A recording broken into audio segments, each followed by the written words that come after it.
Hello everyone, welcome to another FanArt episode. The Digimon sub-series where we take a look at Digimon created by fans with beautiful ideas and with the skills to actually illustrate those ideas.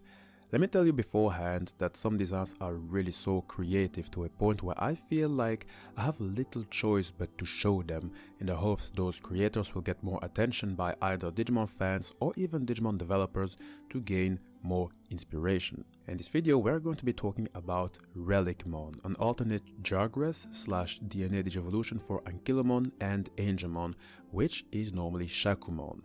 To be fair, back in my younger years, I did not really understand the fusion Shakkoumon, but now, personally, I like it. I like the Digimon because there is a certain significance behind the design, which we'll get into. I do fear, however, that a significant amount of people were not really, how shall I put it, a good number of people did not like the whole idea behind Shakkoumon, especially as a fusion for both Angemon and Ankylomon, two Digimon that have a solid fanbase. Read them up wrote the following: Shakkoumon is okay design and lore-wise, if it's a separate Digimon, but because it's a Jagras of Angemon and Ankylomon, that is the problem. You can't see any element of the two at them beside being an angel and a rock. This is but one example of a quote-unquote problem that Shakkoumon is facing according to some. So, sort of like a natural response, people came with fan arts giving us a fusion of Ankylomon and Angemon that would look to have a more 50-50 split. Relicmon is but one example. RayVXYZ, who is the creator of Relicmon and whose information you can find in the description box, said the following: I don't hate Shakkoumon, but it's definitely the odd one out when it comes to the Season 2 DNA Digivolutions. Because Angemon and Ankylomon are so different, I thought it would be fun to design my own DNA Digivolution for them. I had two main design principles in mind when designing this. I wanted the design to be a 50-50 split between the two mons. A lot of people have already tried redesigning Shakkoumon and they look really cool, but most of them are Angemon wearing Ankylomon-esque armor. Since this would hypothetically be used as Armadillomon's last canon evolution, I didn't want this to be another Angemon variant. Instead of armored angel, I went for winged dinosaur man, if that makes sense. I also wanted a design that could conceivably be turned into a digivolving toy. I didn't want Bandai to just give up like with Shakkoumon, and I definitely didn't want another monstrosity like the Gatomon, Aquilomon, Sylphimon figure. Also, here's what Ray wrote about the name. Relic can mean either an object surviving from an earlier time to represent Ankylomon, or a part of a deceased holy person's body or belongings kept as an object of reverence to represent Angemon.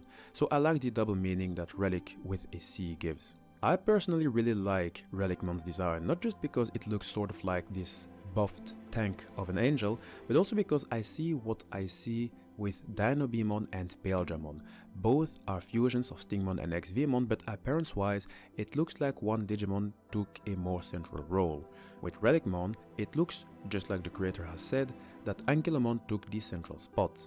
I admit, somehow I feel like it is missing Angemon's staff, but anyway, I really like it. I posted this design in the Nostalgia Nat 5 community page to let people think about the design and give it a story, because usually Digimon tend to have a story and I didn't find one for Relicmon, so why not ask after the opinions of people, right? Milos Stosic wrote the following: thinking about its story, I would say that at least to me, it looks like a statue-alike Digimon that protects temples from unwanted guests. This comment is so fitting because someone else wrote something very similar in this community page but with more details. Andres Marot wrote the following: Relicmon looks nice and gives me a Final Fantasy feel. However, it also looks artificial to me, mainly because of the mask and the knobs on the chest, giving it a manufactured chimerical look. We do know that data centers such as archives or military databases tend to take the form of fortresses, ruins and temples, with Angel Digimon being real fond of the latter two. And they have no problem using monstrous Digimon such as Gargomon and Manticoromon for security detail, so perhaps Relicmon was made for that. As Relicmon really does look like a tank, I also think it would be more fitting if it played the role of protector. Maybe in the Digimon Angelic universe, or maybe for temples spread around the Digimon universe, as there are many of those, being a protector would be more fitting.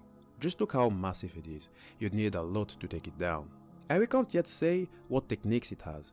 Maybe it has projectiles, which it would get from Angemon, I guess.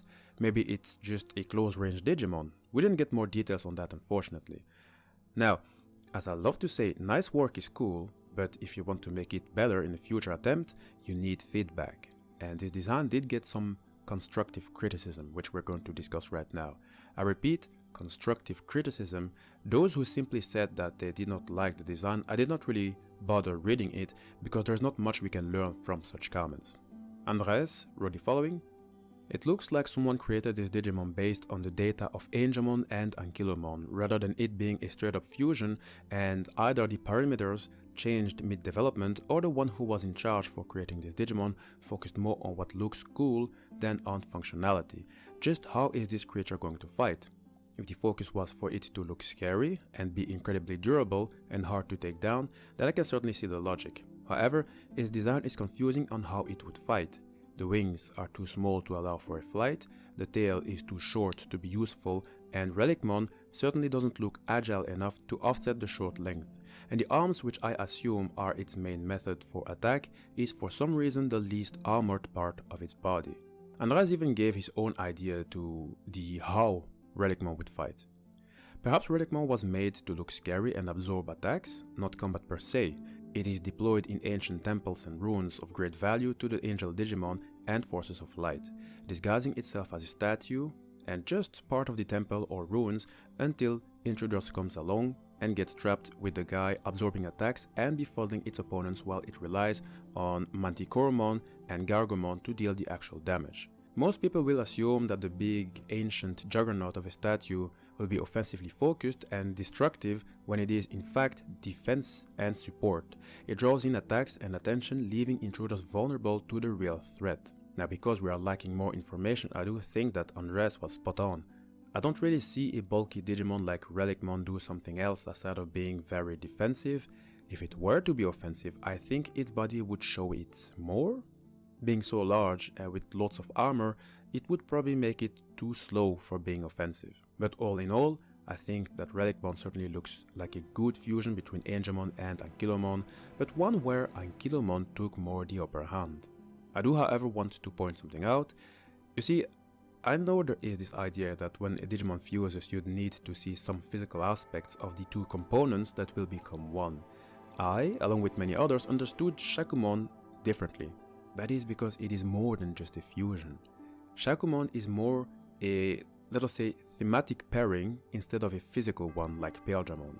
If I were to force myself, and I'm really going to force myself here, Shakkoumon represents both the old and the angelic. After all, its name comes from Shakoku Dogu, which is a small humanoid and animal figurines made during the later part of the Jomon period between 14,000 and 400 before Christ in prehistoric Japan. So we're talking about the old days. And an Ankylomon, which is the dinosaur known as the Ankylosaurus, it is one who represents perfectly the old. The angelic part of Shakkoumon, I would say, would be the fact that it does look shiny with all the jewels and symbols it has on its body, without forgetting the wings. In appearance, I do think it does have something angelic and holy to it. So thinking like that, it does make sense to me, even if I understand that to some, Shakkoumon looks way too random. Justic even wrote the following: "Shakkoumon feels like it at least fits in with the angels as a guardian figure of sorts, or even just in terms of visual design, which is why I always thought of it as primarily Angemon's evolution centering around its holy powers in combination with Ankylomon's earth and ancient data."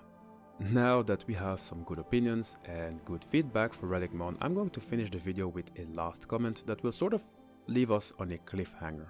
Nagato Yamiyo wrote the following: "Personally, my favorite redesign is one called Holy Geomon, which was designed alongside a mega called Xenarthramon. I think that Holy Geomon and Xenarthramon also look very impressive and well thought of. The fact that it also has a Digivolution, it's really like Paledramon and Imperadramon, so the one who made this design, I hope we can find more information on it in terms of attacks and maybe a story. I'd be happy to discuss it just like we did with Relicmon." Alright my good friends, here we came to the end of this Digi fan art episode. I hope you guys enjoyed it. There is lots of good fan art out there that is unfortunately not very known, and I think it's kind of a waste. So let's make them sort of immortal and talk about them. The contacts of Relicmon's creator is in the description box, so make sure to check it out. And if you're new, make sure to subscribe and comment. Also, please like the video for the YouTube algorithm, and know that all my videos are placed in different Digimon playlists. That way you can easily catch up on newer and older videos.